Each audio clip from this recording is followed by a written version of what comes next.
মাত্র 15 দিনেই তৈরি করে ফেলুন বস্তা বস্তা সার। ডিকম্পোস্ট, ভার্মি কম্পোস্ট, পাতা পচা সার, 1 টাকাও খরচ না করে। নমস্কার বন্ধুরা, কেমন আছো সবাই? আমি খেয়া আর আমার ভিডিওটি দেখার জন্য স্বাগত। এই দেখো বন্ধুরা, রান্নাঘর থেকে কত সবজির খোসা নিয়ে এসেছি। আর এই রান্নাঘরের বজ্র জিনিস দিয়ে আমি বস্তা বস্তা সার তৈরি করে ফেলেছি। আর কিভাবে করছি আমি পুরোটাই দেখাবো। ভিডিওটি স্কিপ করে চলে না গিয়ে পুরো ভিডিওটা দেখার জন্য অনুরোধ করলাম। অতি সহজেই মাত্র 15 দিনেই ডিকম্পোস্ট, ভার্মি কম্পোস্ট, পাতা পচা সার তৈরি হয়ে যায়। তাহলে দেখতে থাকো বন্ধুরা, আমি রান্নাঘর থেকে কত সবজির খোসা নিয়ে এসেছি। তার সাথে সাথে আমি একটি প্লাস্টিকের বালতি নিয়েছি, আর ওই বালতির ভিতরে আমি সবজির খোসাগুলো পুরো ভরে দিলাম। এবার যতবার সবজির খোসা বেরোয় আমি পলিথিনে ভরে আর এরম টাইট করে বেঁধে একটি বালতিতে আমি জড়ো করে করে রেখে দিই। পলিথিনের ভিতরে ভরে রাখার কারণ হলো সবজির খোসাগুলো পুরো পচে যাবে। দেখো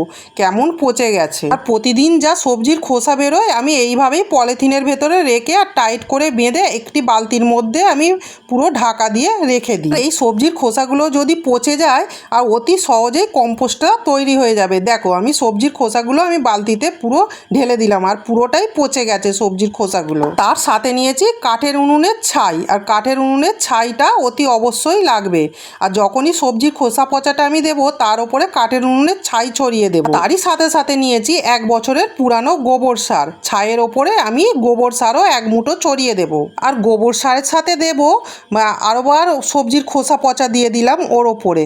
এরম পরস্পর পাট পাট করে দেবো। সবজির খোসা পচাটা দেওয়ার পরে আবার ওইতে আবার ছাই ছড়িয়ে দেবো। আর ছাইটা দেওয়ার কারণ কি আছে সেটাও আমি বলে দেবো। আর সবজির খোসাগুলো পুরো পচে গেছে, আর ওই যে সবজির খোসা পচার ওপরে আমি আবার ছাই ছড়িয়ে দিলাম। আর তার ওপরে দেব আমি ছাদ বাগানের যে মাটি, যে আমি টব পাল্টে যে মাটিগুলো রেখে দিয়েছিলাম সেই মাটিগুলো দেবো। এই দেখো বন্ধুরা, এগুলো টবের মাটি। টবের গাছের মাটি যে পাল্টানো হয় না, সেই মাটিগুলো আমি এইভাবেই কাজে লাগিয়ে দিই। তাহলে বন্ধুরা দেখলে তো পরস্পর ধাপে ধাপে আমি কি দিচ্ছি। প্রথমে সবজির খোসা পচা দিলাম, তারপরে ছাই দিলাম, তারপরে গোবর সার দিলাম, তারপরে আবার সবজির খোসা পচা দিলাম। এবার দেখো এটা আমি পান্তা ভাত পচিয়ে রেখে দিয়েছিলাম, এবারে পান্তা ভাত পচাটাও আমি ওই মাটির ওপরে দিয়ে দেবো। এইভাবে আমি পরস্পর একটা একটা করে লেয়ার তৈরি করছি। আবার পান্তা ভাতের ওপরে ছাই দেব, আবার মাটিও দেব, আবার গোবর সারও দেব, আর তার উপরে আবার সবজির খোসা পচা দেব। এইভাবে পরস্পর লেয়ারগুলো তৈরি করলে অতি সহজেই মাত্র 15 দিনেই আমার ভার্মি কম্পোস্ট রেডি হয়ে যাবে। আমার ভিডিওটি কেমন লাগছে বন্ধুরা? যদি ভালো লাগে একটি সাবস্ক্রাইব করতে ভুলো না কিন্তু বন্ধুরা, কারণ তোমাদের সাপোর্ট আর ভালোবাসায় তো আমি একটু এগিয়ে যাওয়ার চেষ্টা করি। তোমরা হয়তো বলবে এগুলো পচা গন্ধ বেরোচ্ছে, যারা গাছ ভালোবাসে এইসব গন্ধ তাদের নাকে লাগেই না। আর এই কম্পোস্টটা এত ভালো, গাছের উপকারী খাবার তৈরি হচ্ছে না। যখনই কোনো নতুন গাছ বসানো হবে মাটির সঙ্গে এই কম্পোস্ট সারটি ব্যবহার করলে আর অন্য কিছু সার ব্যবহার করতে লাগবেই না। কারণ এই কম্পোস্টটির মধ্যে আছে গোবর সার, ছাই, মাটি, আর রান্নাঘরের সবজির খোসার মধ্যে তো কত কি আছে। পেঁয়াজের খোসা, রসুনের খোসা, ডিমের খোসা, কলার খোসা, আবার কলা গাছের যে থোঁটটা খাওয়া হয় সেই ছালটাও কুচিয়ে কুচিয়ে দেওয়া আছে। তাহলে কত সুন্দর ভার্মি কম্পোস্ট তৈরি হচ্ছে বলো তো বন্ধুরা। প্রতিটা লেয়ারই এইভাবেই পরস্পর দিতে হবে, আর দিলেই তাহলে অতি সহজেই কম্পোস্টটা তৈরি হয়ে যাবে।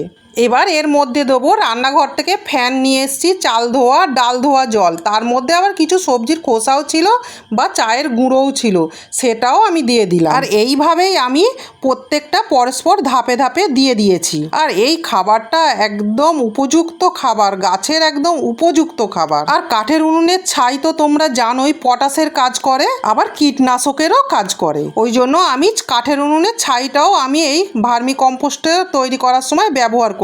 এই দেখো বন্ধুরা, যে সবজির খোসাগুলো আমি পলিথিনে রেখে বালতি জড়ো করেছিলাম তার থেকে রস বেরিয়ে বেরিয়ে বালতিটা জড়ো হয়েছে। আর ওই যে সবজি পচার তরল সারটা আমি জল পাইল করে গাছের গোড়ায় দিয়ে দেবো, ওইটাও আমার গাছের উপযুক্ত খাবার। আর এই যে দেখলে আমার ছাদ বাগানে নিম গাছ ছিল, নিম গাছের পাতাও আমি কিছু ছিঁড়ে আমি ওইটাই কম্পোস্টার মধ্যে দিয়ে দিলাম। আর এই যে এত পচা পাচকো জিনিস দেওয়া হচ্ছে, তোমরা ভাবছো খুব গন্ধ বেরোবে, কোনো গন্ধই বেরোবে না। আর 15 দিনের মধ্যেই এই সারটি রেডি। আর এইভাবে আমি বস্তা বস্তা সার তৈরি করে রেখে দিয়েছি। আমার ভিডিওটা কেমন লাগছে বন্ধুরা? ভালো লাগলে লাইক, কমেন্ট, সাবস্ক্রাইব করতে ভুলো না কিন্তু। কমেন্টে বলো, যদি ভুল করি সেটাও বলবে, ঠিক করলেও বলবে। এবার আমি বালতির ঢাকনাটা বন্ধ করে দেব।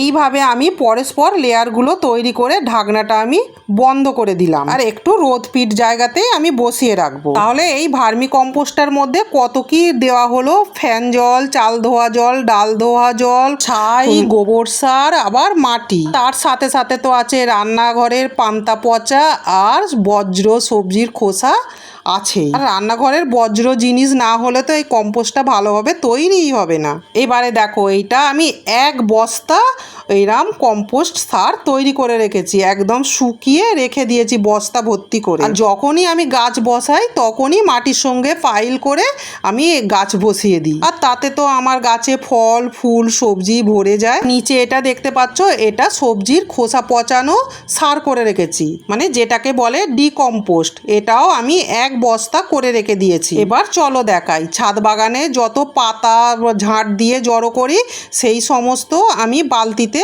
জড়ো করে রেখে দিয়েছি। আর এইটা বালতিতে রাখার কারণ হলো এটা আমি পাতা পচা সার তৈরি করছি। দেখো পচে একদম পুরো সারে পরিণত হয়ে গেছে। বন্ধুরা দেখলে তো 1 টাকা খরচ না করে কত রকমের আমি সার তৈরি করে ফেলেছি।